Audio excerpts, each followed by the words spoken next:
recall if I already walked through this with you on Wednesday. I think I might have, because it was already up on the sideboard by then. A reminder, and if you haven't done so, make a note in your notebook, turn to a spot, and make note for yourself that your final exam is Tuesday, this coming Tuesday at 11:30. That will be the time of your math exam, and you have the good fortune of being in this room. And the desks will be spread out, and I will ask you to spread out as best you can as well, but the desks will be spread out considerably. Bring a straight edge, bring pencils, but you're pretty comfortable in here. You know that there are pencils and there are those little sticks, and there's this assortment up here of erasers, stick erasers, glue, Post-it notes, in case you need to add something to the, yeah. Look at Steve. Steven's like, what would you use a Post-it for? Pre-calc and calculus add Post-its to their papers all the time, like when they want to go big, or they want to have some adjunct notes on a problem.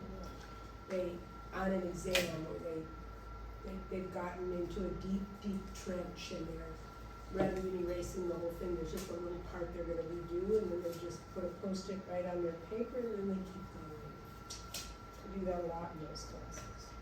Anyway, this is all available to you, but I think just as learning a good habit for exams, make sure you have breakfast that day, get up, and get outside and get a little fresh air, and get a little blood to your brain. And I never recommend doing something like having a big energy drink before an exam, because you might suddenly bottom out right around the 1 hour, 15-minute mark, and that's never a good thing to have that happen. I've noticed an uptick in energy use consumption here at school, and I don't know, I've seen that's a thing to do when you're taking exams. But come a little early, just 5-10 minutes early. Come in, settle into your spot. If you've got a backpack, please put it at the front of the room.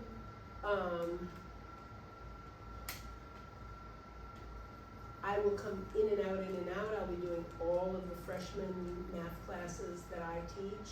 So I will go to all, and it's very fortunate, I'm in these 4 rooms, so I'll be able to just zip in and out constantly.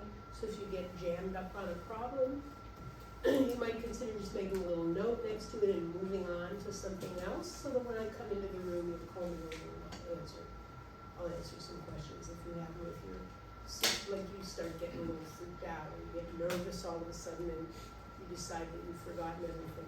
Did I hand back the opener to you just now? Yeah? So I just looked at my paper. There's nothing there. I don't know what's going on with my Spooner's paper. Everybody else's is there. Yours is gone. I have it. How'd Isn't that that- happen, Hallie? Isn't that Oh. It's your fault, Killian. Killian probably just hacked the computer. I mean, With his that's calculator. crazy. Yeah, he was just programming. But it was stuff. definitely recorded. Yeah, So, I have it. the thing I want you to know, thank you, is on Monday, there was such a save button in the grade book. It's like, why is it not auto-syncing and syncing? So I'm just gonna hit sync every time I enter a grade. You have your Mr. Nelson World History exam on Monday at 11:30. And that test tends to take people more than an hour. I don't know that I regularly see people leaving at the 1 hour mark from that history exam. It takes more than an hour. But many people finish before the 2 hour mark. So what I'll say to you is, the 1 hour mark is 12:30, and you are never permitted to leave any final exam prior to the 1 hour mark. Then an announcement will come on, and it's usually Miss Moore Flores, and she'll say, you may leave and proceed quietly out of the building, and blah, blah, blah, blah, blah. I will be here starting at that 1 hour mark, so 12:30. After 12:30, I'll be here from like 12:30 to 2:30 or so. So if you wanna stop in, you have some last minute questions, or you have a problem type you wanna practice, or you have something you wanna clarify, or all of a sudden you think of a topic that, just bubbled up out of nowhere, your list is, I didn't hit post because I wanted to print it first and proofread it one more time. Your list of topics will be there in your bin a little bit later today, on the Schoology page. But I'll be here on Monday afternoon after the history test, so you can swing by and work in here if you're waiting for a ride, or you can let your parents know that you're gonna stick around for an hour or two and just work on algebra and study in here. Maybe there'll be somebody else from your class and you can study together. Okay, so that's Monday after your history test, I'll be here. Monday evening I will probably not have email access, so your questions should come earlier rather than later, but I will be accessing all weekend, and so if stuff comes up, I can definitely respond on those. Okay, so let's proceed. Square root of -1, right? What is the square root of -1?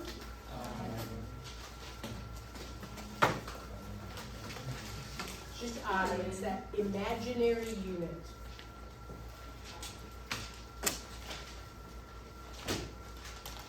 You'll see I written a lot of different ways, but it's always sort of an italics I rather than just writing a regular block letter I with a dot on top. It's a little bit more script-like. So let's take a look at what I squared equals. Well, I squared is the root of -1 squared. And what happens when you square square root? It uns. The square root and the square are inverse functions of one another. They're inverse operations of one another. Technically, the square of a square root is the absolute value of the inside. So, as you advance,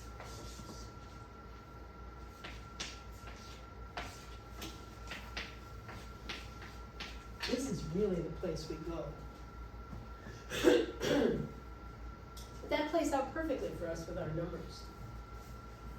When you square the square root of 5, you get 5, right? And we don't take the square root of -5 in the same way, do we? We try to take the square root of -5, we get I root 5, don't we? We don't just get a -5. So, what should this equal? -1. So it turns out I squared is no longer imaginary. We can square something imaginary and get something real. Let's look at I cubed. How do you want to think about I cubed? I'm not asking you what the answer is. That wasn't my question. The question is how to think about it. Is that I times I times I? It actually is. I times I times I. But the problem is, we don't have a rule that says that the square root of -1 times the square root of -1 is a square root of -1 times -1. That rule, root A times root B is root AB. That rule only applies when A and B are real.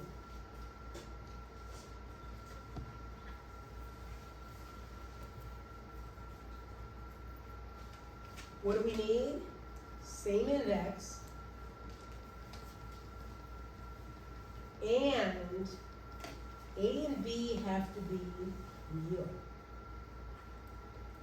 So I can't write this as square root of -1 times square root of -1 times square root of -1 and say -1 times -1 times -1 is -1, square root of -1 is I. That's not legit. This is your big heads up warning. You can never multiply roots of negative numbers. We need to be working with I. So how about I do this? How about I say I times I squared. Is that legit? And what's I squared? Ah. And what's I? I is just I.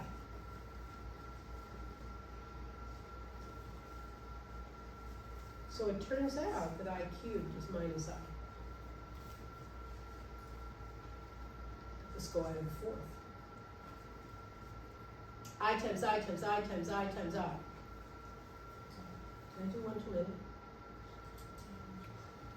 Yes. I did, I think I did 5 of them. I times I times I times I. Square root of negative 1 times square root of negative 1 times square root of negative 1 times square root of negative 1.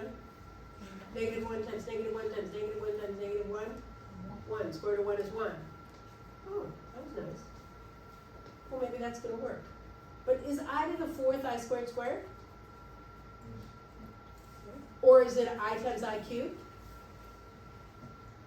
Yeah? Yeah. So I could think of it like this, true? Or I could think of it as I squared squared.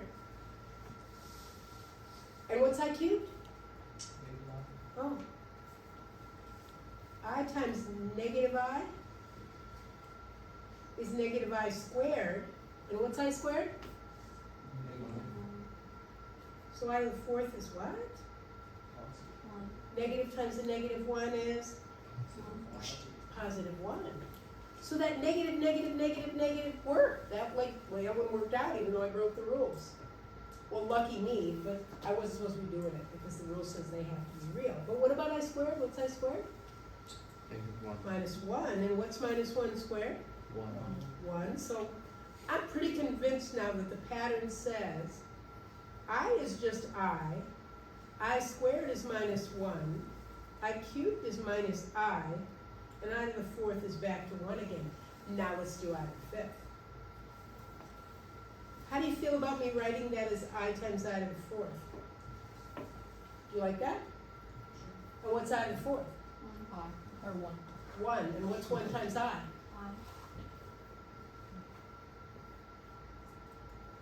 Hmm. Let's do I to the sixth. How do you feel about me writing that as I to the fourth with a remainder of 2 i's, so it's I to the fourth times I squared? Because isn't 4 into 6 1 remainder of 2? So what if I wrote this like so? I squared times I to the fourth. What's I squared? What's I to the fourth? 1. Negative 1 times 1? Negative 1. Oh, I to the 6 is negative 1. I to the 7th. How about I write that I cubed times I to the fourth? What's I cubed? What's I to the fourth? I to the 7th. It's minus I. What's I to the 8th? 1. I could write that as I to the fourth times I to the fourth. I could write it as I squared times I squared times I squared times I squared. I could write it as I to the fourth squared because I keep the base and multiply my powers. What's I to the fourth? And what's 1 squared? Do I need to keep going? I don't, because this pattern is going to go again and again and again. Every 4. It's going to repeat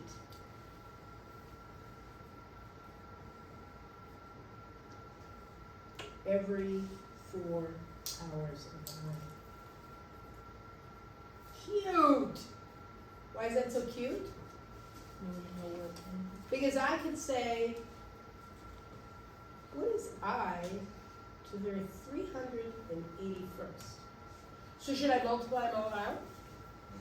No. How about instead, I rewrite it as some number of powers of I to the fourth. Why would I pick I to the fourth? Because I to the fourth is 1, and then I don't have to contend with any minus signs, do I? I could write it in terms of I squareds, but I squared is negative 1, and negative 1 to some power, then I might mess up and do a sign mistake. But if I want to know how many I to the fourths it is, I have to figure out How many times 4 goes into 381? So, it looks to me like it goes in 95 times with a remainder of 1. Is that accurate? So that means I have 95 of these I to the 4th and 1 left over, because 95 carry the 2, 380 plus the 1 extra. This is I to the 380th times I. There are other ways to do this, but this is the quickest because this acknowledges the cycle of every 4. So it's like throw them back, throw them away, I'm back to home again. Every 4, I'm back home again. Every 4, I'm back home again. And I do that 95 times. And then there's one last little honey. This is 1 to the 95th times I, which is I. So you can get any power of I.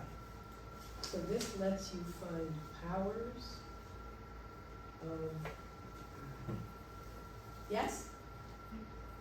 It's just like a cute little trick. Nevertheless, it's an important thing to recognize about how I cycles. There are certain periodic functions and periodic relationships that are actually pretty important. And it happens in the trigonometric relationships of sine and cosine when we look at their successive rates of change. We really don't get a lot of variety. It cycles every 4. All right? Let's look at addition and subtraction of complex numbers. Well, it turns out that complex numbers are just radicals. We're not going to do anything new. We're not going to do anything fancy. They're just radicals. And what's the rule for radicals? They have to have the exact same radicand. And then what do? Keep the radicand, add and subtract the coefficients. An easy squeezy, yeah? So what if I want to do this? What if I want to add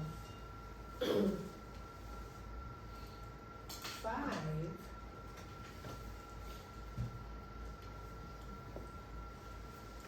I to 7I? Isn't that just like 5 root 1 plus 7 root 1? So aren't the radicands the same?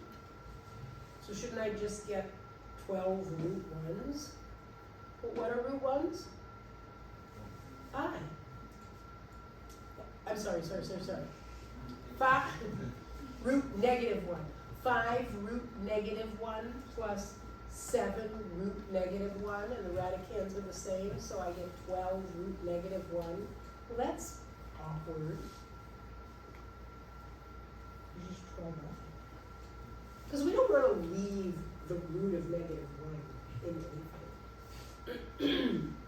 So the way the rule goes is to say if A plus BI and C plus DI are complex, then A plus BI plus or minus B, my badness, C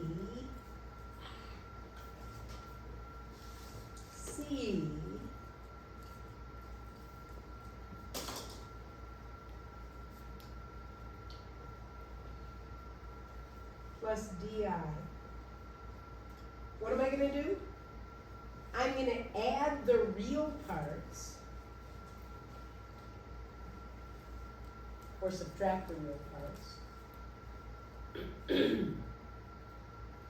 And then I'm going to add or subtract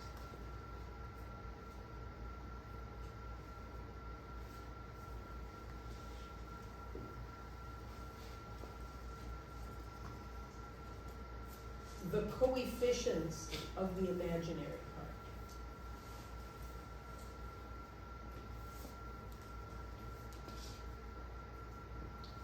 So, 8 plus 7i minus 12 minus 3i plus, let me get a little crazy, 2 times 4 minus 2i. What should I do? Well, first, as always, I need to go to Killian's mother's office and look for whatever I've left. No, I need to actually make a little bit of a mess so I can organize my tidying up.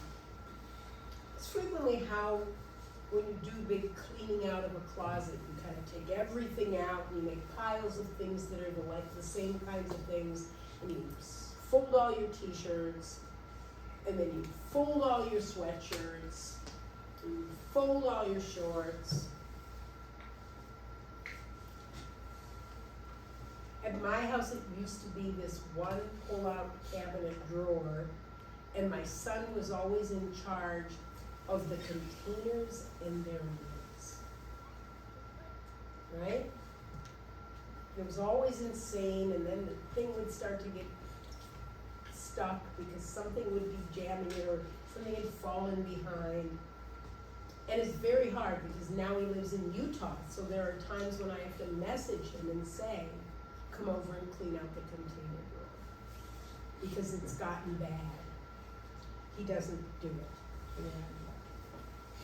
Minus 12 plus 3i plus 8 minus 4i. Oh, that worked out very nicely, right? Now, am I going to rearrange all these things? No, you're older. You're older and more mature. I can tell you, let's add all of the parts that are just strictly real. And then let's handle the complex parts. And just go do it. Because this is a like terms moment. And this is a, hey, wait a minute. These are same radicans, aren't they? So I'm going to get 8 minus 12 is minus 4. How about 8 plus 8 is 16 minus 12 is 4? No matter how I do it, I'm going to get 7i plus 3i, 10i minus 4i, 6i. And that's the order for your answer. Strictly real part followed by imaginary. There it is. Yes?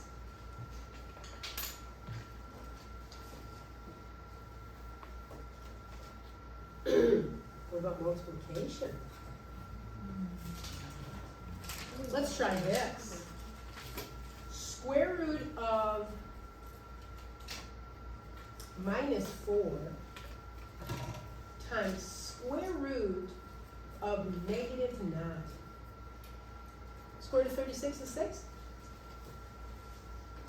How do you feel about that?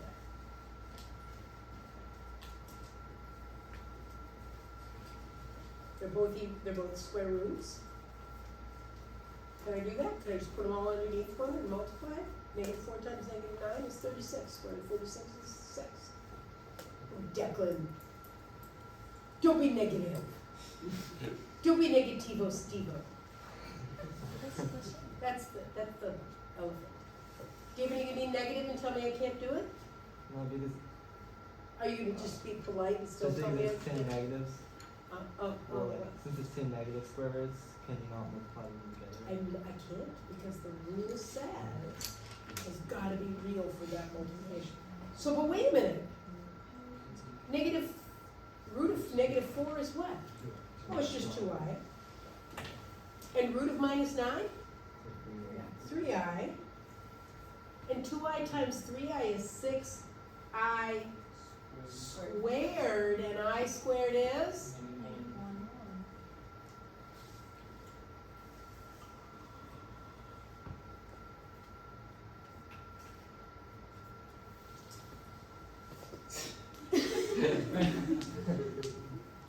So multiplying them together obscured the impact of that complex number. Is that what you would have gotten? I don't know, I didn't You didn't do it, but you just wanted to stop me before I was reckless.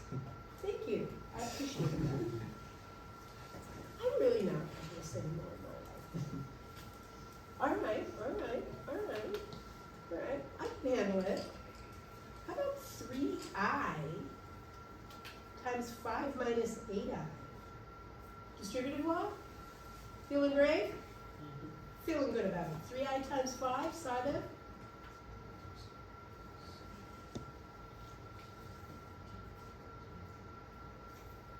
What? 3i times 5. Yeah. You can multiply stuff with it, like if I'd had a root -1 there, I'd have to be careful, but yeah, 15i. Cause I have, don't I just really have 3i plus 3i plus 3i plus 3i plus 3i, which is 15i? Isn't multiplication by 5, say, added up 5 times? Careful. 3i times 8i, negative 24i squared. I squared is equal to negative 1 times negative 24 plus 24.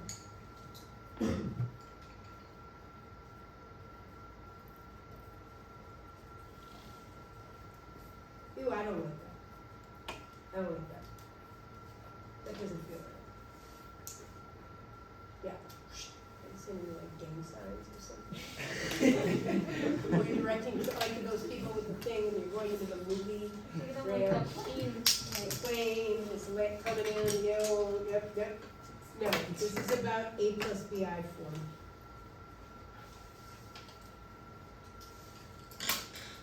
Okay? Wait for it.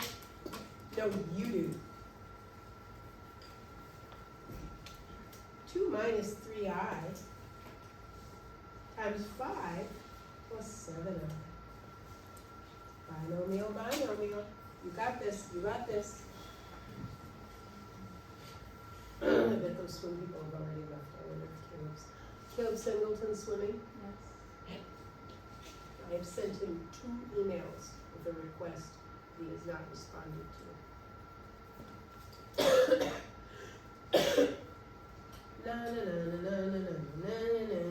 Right? 4 products here, right?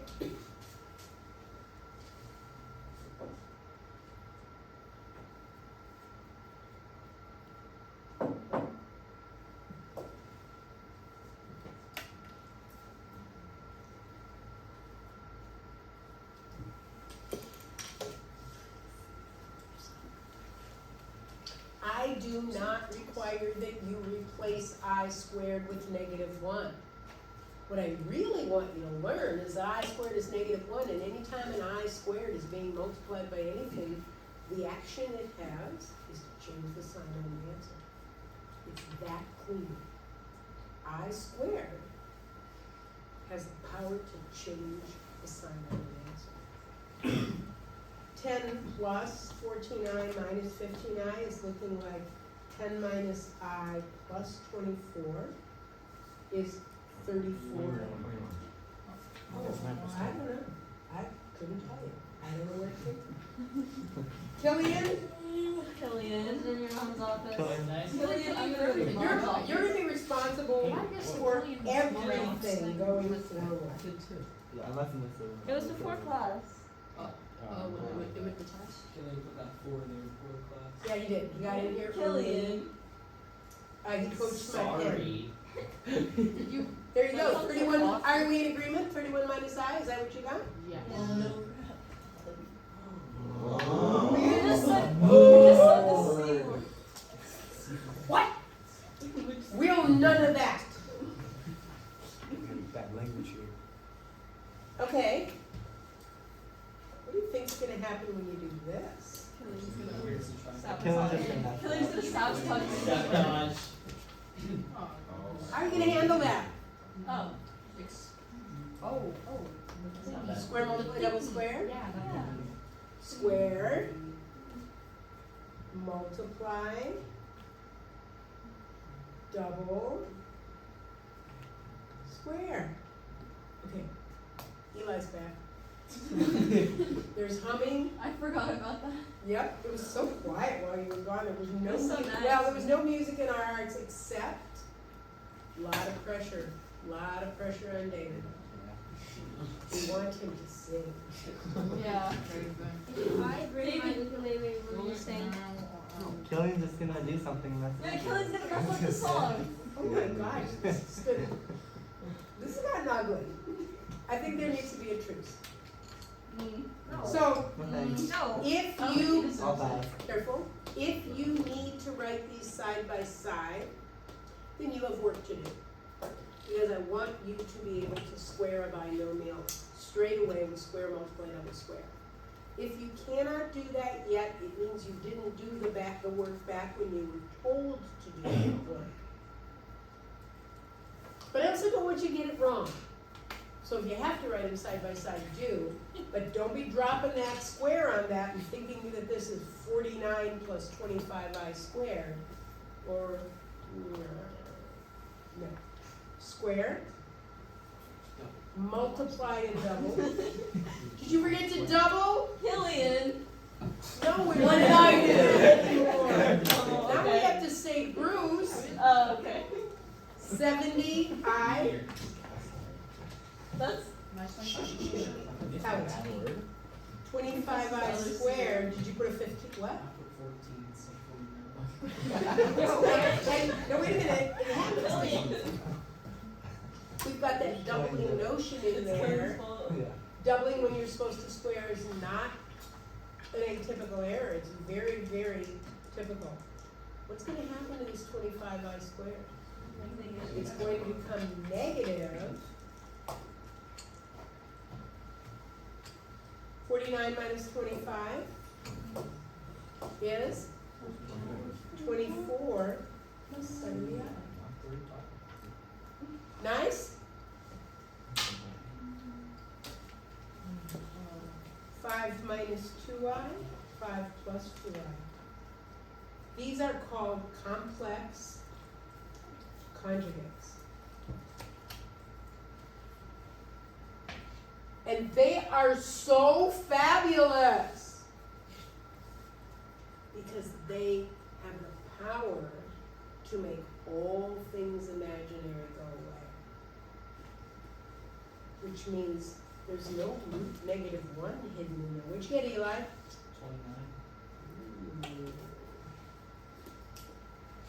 29. When you multiply two real conjugates together, you get the difference of two squares.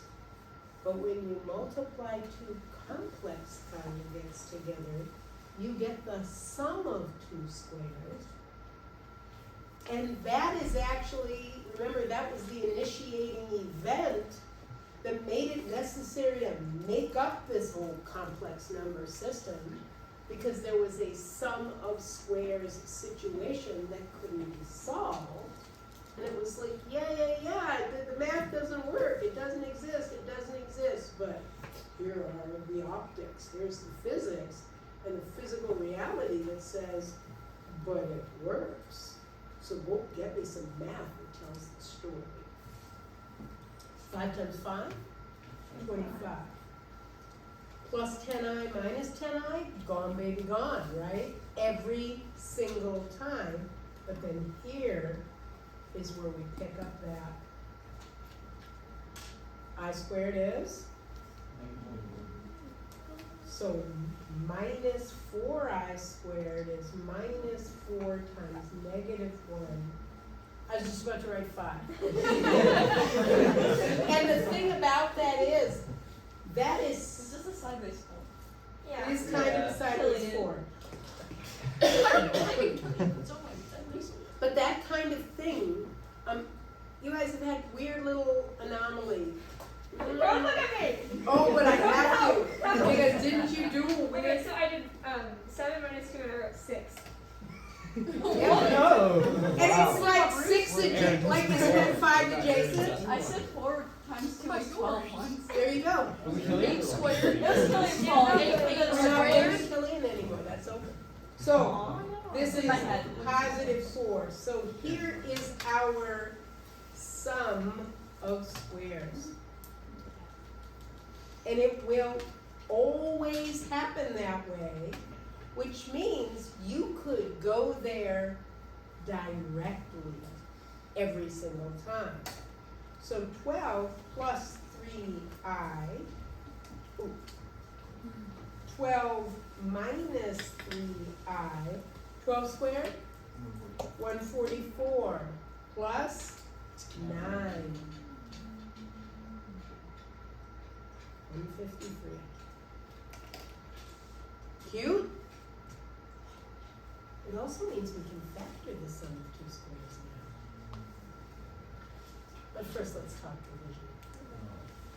Do that later. We don't need that now.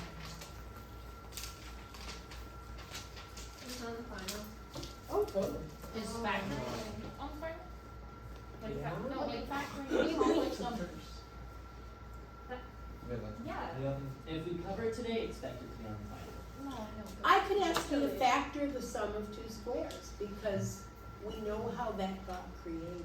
That would be a thinker question for you guys, but let's just do this. So, division of complex number. Well, let's start with just a cute one like this.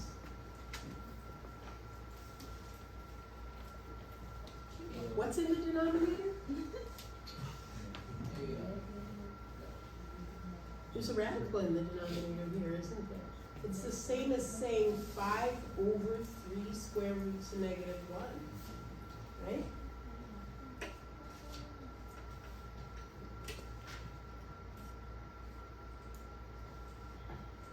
What? That's not allowed. Thinking about our list of powers of I, what could we multiply I by to make it real? Oh, third. You like that? Could we multiply by I? Because then we get an I squared, and what's I squared equal to? So why would we go I to the third? You like that because I to the third times I is I to the fourth, and I to the fourth is 1. But then you've created an I to the third on the top, right? And we can't leave an I to the third because you never leave the power of I higher than 1. Because then you have to remember that I to the third is negative I, and so then you got the negative, and you're going to get it anyway. Nah. But good idea. But let's keep it simple. Do I need to multiply by a 3i? No, there's nothing wrong with 3. So I'm going to multiply top and bottom by I. And let's see how it plays out. What's my bottom? 3i squared, which is? Negative 3. Is that real? Is there a radical? No, so it's nice.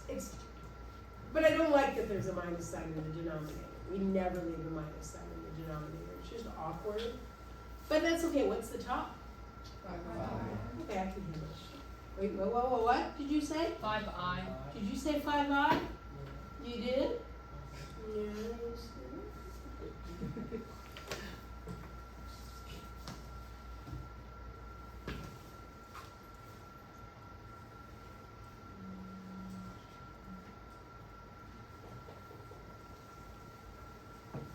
Bring that minus sign up to the top, put it out in front.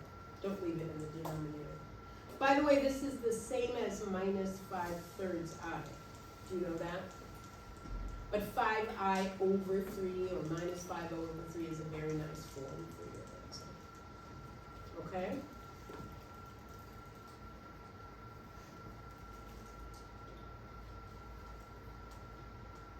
What if you had to write it in the form of a full complex number? A plus bi 4.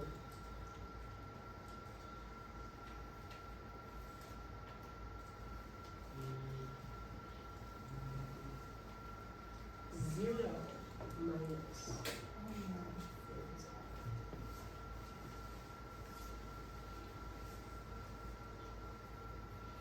Rare occasions you need to do that, but I thought I'd mention it. What, asking you to write it that way? I think it's, no, it's not really stupid, it's just, it comes into play in the future when you're in an advanced class where you're actually graphing these, or thinking about vectors, or polar coordinates, or all this other stuff. Okay, I wonder if you have a good idea here.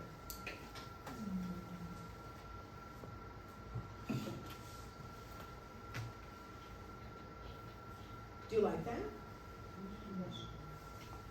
Rude. Yes. No. Why? Why is this weird? Because there's technically a radical in the denominator. This denominator needs to be made, you never leave a complex component in the denominator. It's a binomial. Who's the buddy? 2 plus 4i. What is that buddy called? Careful? Complex conjugate. Complex conjugate. So we're going to use the complex conjugate.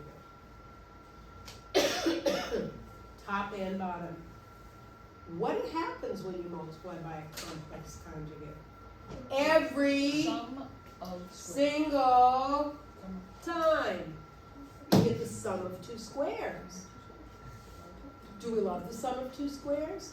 Yes, because it's going to be completely real. Ooh, but what about the top? You gotta multiply the whole thing out, right? But on the bottom, 4 plus 16, isn't it?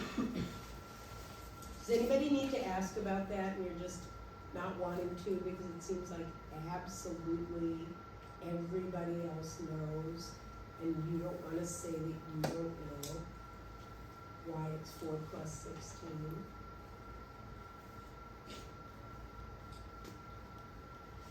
The product of two complex conjugates is always going to yield the sum of two squares, and it's because of this right here. I squared is equal to a negative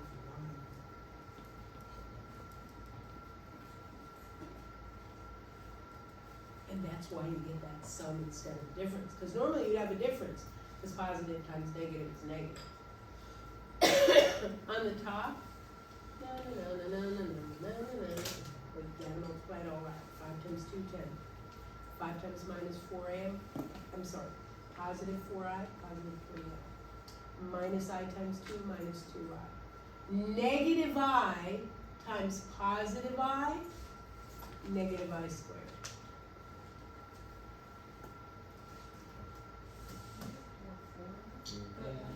I don't know what that is. On the last one, I squared.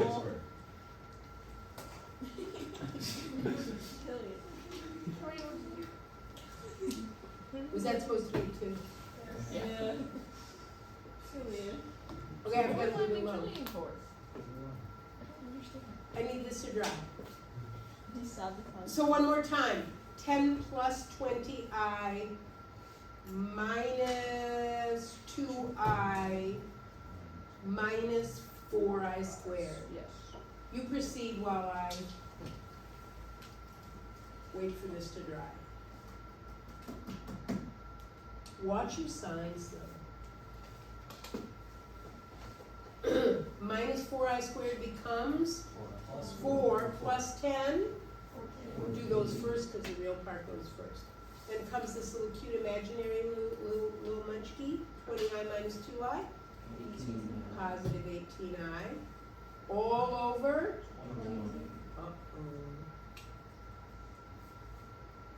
Reduce. 14 and 18 and 20 share what common factor? Killian. Stop blaming me. You spoke to me. Be careful though, because sometimes one of them can reduce by more. Well, if you want to write it in A plus BI form, you could split them up and reduce them each as much as you can. But I can also do this. And I can write my answer like so. Or I can write my answer like this, so that it's truly in A plus BI form. And it's the A plus BI form that might allow you to reduce even more. And if you can, you should. It's useful.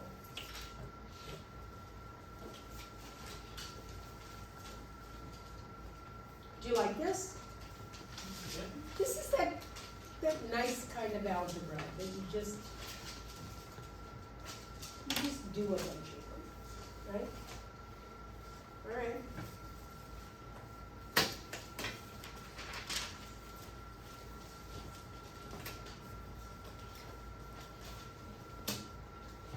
can we factor this? In order to have the sum of two squares, what must you have started with? There's only one pair of binomial factors that generates the sum of two squares. Complex conjugates. A plus BI times A minus BI equals A squared plus B squared. So typically, we only factor over the real numbers, but you could be asked to factor over the complex numbers.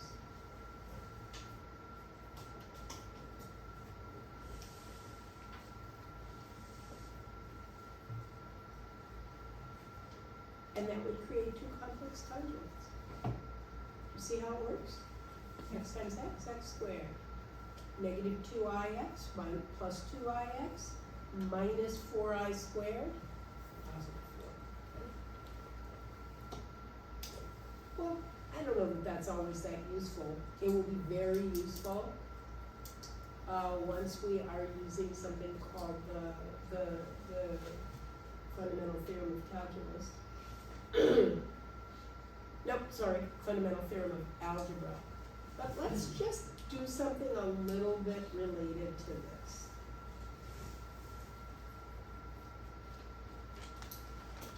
What if I want to solve this quadratic? Well, what would your go-to move be? Quadratic formula? Is that possible? Yeah. They're not going to solve by factoring. Quadratic formula? Should we complete the square? No. No. No. But we could.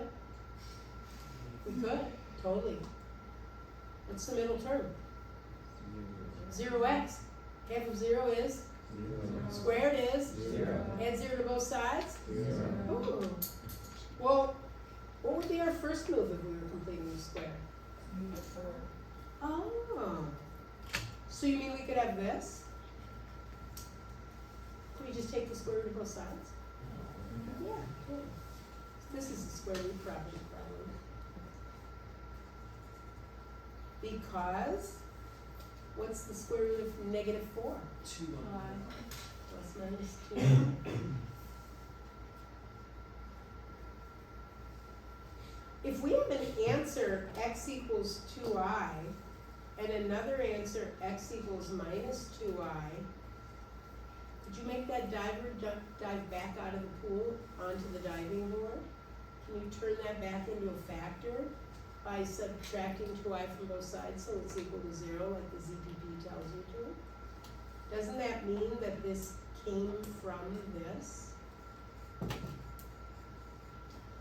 And doesn't this mean this came from this?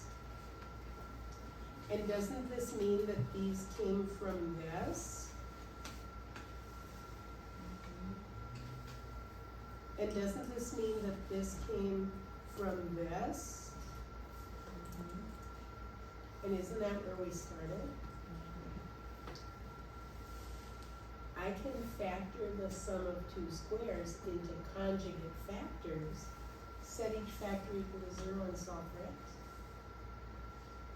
But I can also use the quadratic formula.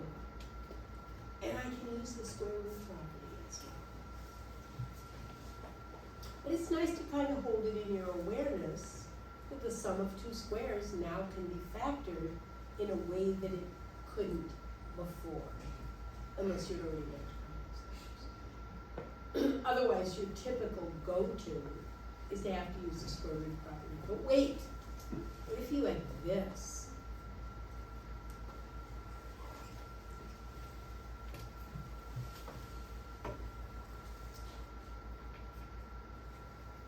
How are you going to solve that?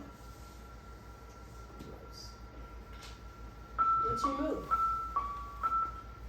Good afternoon, everyone. It is now time for the It's end of great. the day prayer. Maybe we'll be Let's inspired. remember, in the name of the Father, and of the Son, and of the Holy Spirit. May the Lord support us all day long until the shadows lengthen and evening comes. The busy world is hushed, the fever of life is over, and our work is done. Then in his mercy may he give us a safe lodging, a holy rest, and peace at the last. Amen. To Marcel Champagne, Mary, our good mother, Pray and let us remember, for each in other. the name of the Father, and of the Son, and of the Holy Spirit. Amen. Have a great weekend, everyone. Do well in finals next week.